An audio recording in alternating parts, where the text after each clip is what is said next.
All right, you already learned about chord segments in the last lesson before the quiz, and you actually just got tested on chord segments. So today you're going to learn about tangent and secant segments. So what is a tangent segment? Well, right here, it says a tangent segment is a line segment formed by connecting a point outside the circle to a point of tangency. So if we have these two circles right here, and we know that this line is tangent to both circles and this line is tangent to both circles, then you can identify, well, the point of tangency here is at letter B, is at here at letter C, here at letter D, and here at letter E. So name the tangent segments in the diagram. So what tangent segments do we see? Well, I see from point A to point B. That's a tangent segment right here. Right? And then we have point A to point C, so that's a tangent segment. We have point A to point E, that's a tangent segment, and then we have point A to point D. So those are all tangent segments. So it's connecting a point outside the circle to a point of tangency. So the point A is outside the circle, and then all four of those are points of tangency. So now let's look at the theorem that talks about tangent segments. So the tangent segment theorem, it says if two tangent segments are drawn from the same point, so that would be like AB and AC, on the exterior of a circle, then the tangent segments are congruent. So this says you need to draw those tangent segments to the same circle. So what does that mean then? Well, based on the tangent segment theorem, make a conclusion about the tangent segments from the diagram above. So looking at these tangent segments, what does that mean? Well, hopefully you see that it means that this green segment is congruent to this red segment. So AB is congruent to segment AC, and then on the other circle, these two tangent segments, it would also tell us that segment AE is congruent to segment AD. Now, of course, if you happen to connect here, right? If we connected and made a chord and we drew in chord BC, what do we suddenly have right here? We have triangle ABC. Well, what's specifically about triangle ABC? That's an isosceles triangle.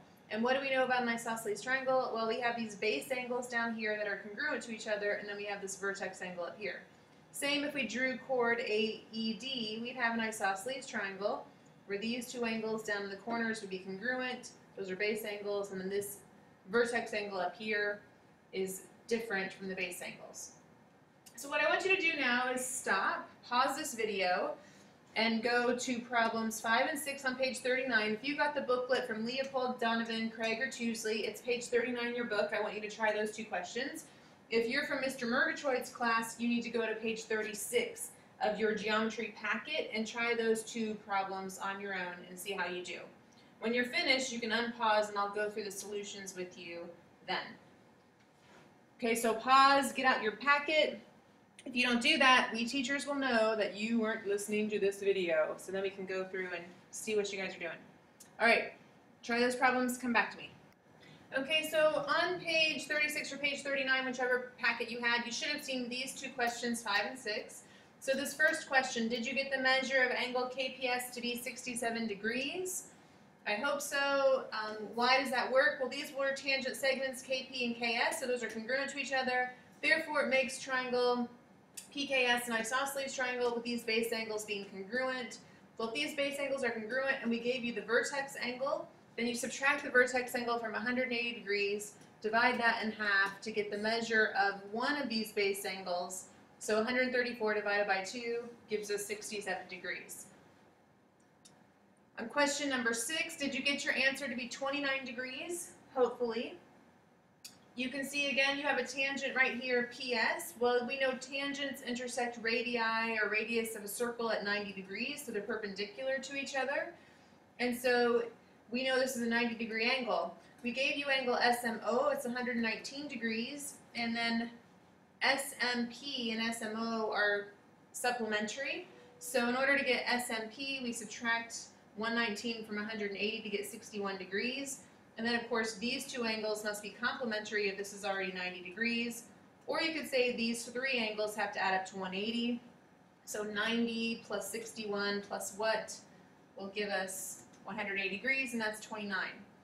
Your other option, of course, was to say this is the exterior angle, and the exterior angle equals the two remote interior angles. Well, this was 90, so therefore this must be 29, because those two must have a sum of this right here. All right, so let's go back to the worksheet we had. So you did those two problems. Now we're going to continue on with some more theorems. So here it says a secant. Let's move this up. Okay, sorry about that. So it says a secant segment is the line segment formed when two secants intersect the outside a circle. So when two secants intersect outside a circle. A secant segment begins at a point at which two secants intersect and continues into the circle and ends at the point at which the secant exits the circle. So over here, what is your secant segment? Well, this whole thing, AC, is your secant segment. So according to this definition, AC is an example, and of course then we have EC as an example. So this is my other example of a secant segment if we're looking at this diagram down here. Then we have something called an external secant segment. So an external secant segment is the portion of each segment that lies on the outside of the circle. So the portion of this segment AC that lies on the outside of the circle is just BC. So BC is an external secant segment, and DC is an external secant segment. EC and AC are just called secant segments. BC and DC are external secant segments. That's going to help when you look at this theorem right here. So it says, the theorem says, when two secants are drawn to a circle, so in this diagram below, the two secants are AC and EC. From an external point, the product of one secant segment and its external segment equals the product of the other secant segment and its external segment. So one secant segment times its external secant segment equals the other product of one secant segment times the external secant segment. So it's this whole secant segment times its external piece, whole secant segment times its external piece.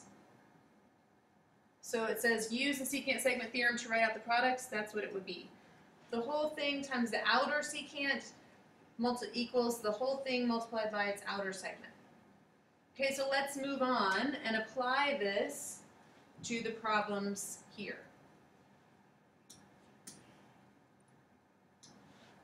Okay, before we apply, sorry, let's read the other theorem that we have.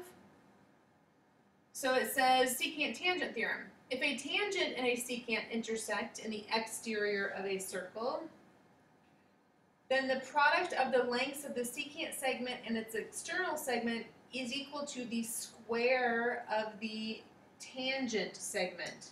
So it's equal to the square of this. So use the secant tangent theorem to write out the products given.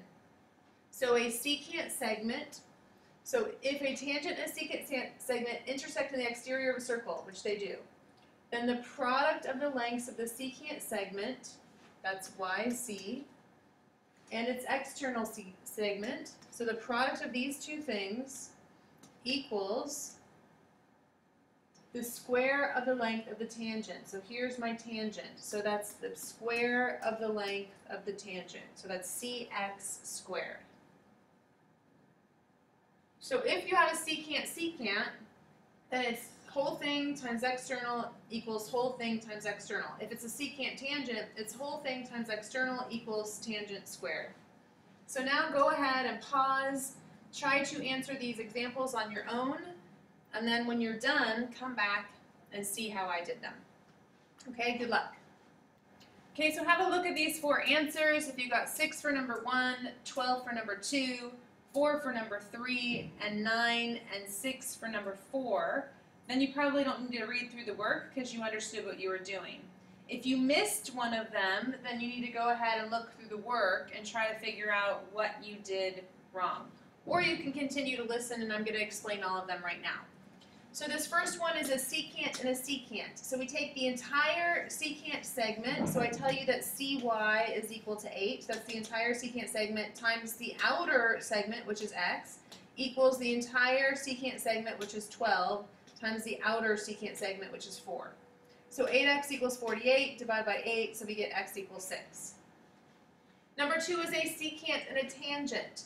So remember that was the entire secant segment times its outer part, so 24 times 6 equals the tangent squared. So 24 times 6 equals x squared. Well, 24 times 6 is 144. We take the square root of both sides, so x equals 12. On number 3, it's a secant again.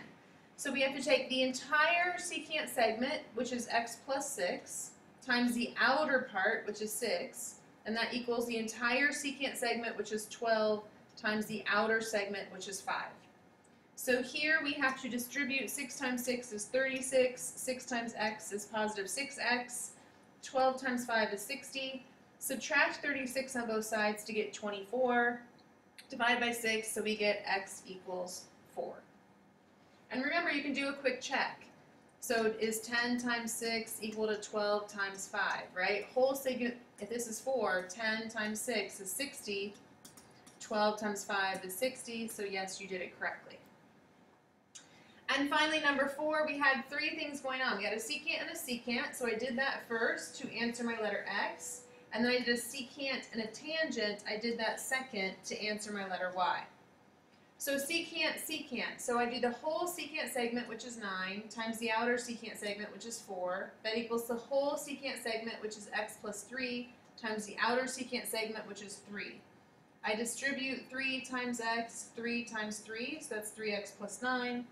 Subtract 9 from both sides. I get 3x equals 27, therefore x equals 9.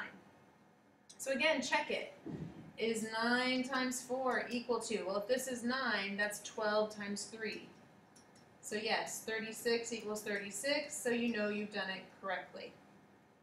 And letter y, you could have used this new one or this old one, it didn't really matter. You could have done 12 times 3, because 12 times 3 is 36, or you could have done 9 times 4, that's 36. Regardless, they both equal 36. 36 equals the tangent segment squared, take the square root of both sides, therefore you get y equal to 6. Okay, so go ahead and work on the assignment from the packet, or if you have check for understanding problems, you can do those.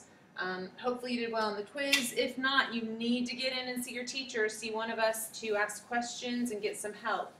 And hopefully things are going well. All right. Have a great weekend, or have a great week if you're just having this on Monday, and we'll talk to you soon. Bye.